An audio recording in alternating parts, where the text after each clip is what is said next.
Hello प्यारे student.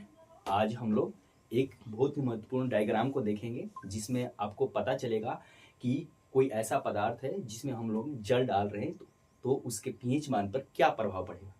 तो इस हम आज हम फिगर के माध्यम से हम लोग देखेंगे कि कोई भी अगर हम पदार्थ में जल डालते हैं तो उसके मान जो है पीएच मान कैसे बढ़ रहा है और कैसे घट रहा है, अर्थात उसकी अम्लीयता ज़्यादा हो रही है कि क्षारीयता क्या हो रही है। इस पर हम लोग आज जो डायग्राम के माध्यम से हम लोग देखेंगे। तो सबसे पहले आपको मैं दिखाता हूँ कि यह बैट्रिक एसिड, अर्थात आप लोग को पता होना चाहिए कि बैट्रिक जो होता है एसिड अर्थात H2SO4 सल्फ्यूरिक अम्ल होता है। थोड़ा इसको हम सल्फ्यूरिक अम्ल को इस बीकर में डालते हैं तो क्या होता है। सबसे पहले देखिए, इसमें ये आपको हम ले लिए, यहाँ पर जा रहा है सल्फ्यूरिक अम्ल, बैट्रिक एसिड जा रहा है यहाँ पर, इतना तक कर दिए हम लोग।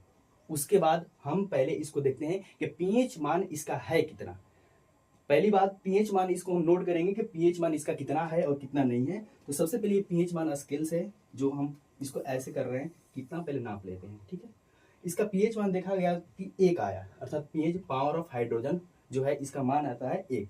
और इसमें हम लोग अब जल को डालते हैं, तो जल डाल रहे हैं तो क्या हो रहा है, थोड़ा सा जल डाल दिए हम लोग, तो इसके पीएच मान जो है थोड़ा देखिए बढ़ रहा है, इसके मान में बढ़ रहा है, अर्थात बोलेंगे कि यहाँ पर अम्ल है, इसका मान में घटौती हो रही है, अर्थात कम हो रहा है, अर्थात ये क्षारीयता की ओर जा रही है। ठीक है, ऐसे ही हम लोग प्रयोग कर सकते हैं अदर भी मटेरियल का, जैसे कि यहाँ पर अगर हम ले लेते हैं ब्लड का, ब्लड ले लिए और ब्लड ले लिए, इसमें हम पीएच मान इसको चेक करते हैं तो 7.4 आ रहा है। ठीक है, अब हम इसमें जल को डालेंगे, इसमें जल डालेंगे तो देखिए इसके मान में क्या परिवर्तन होगा।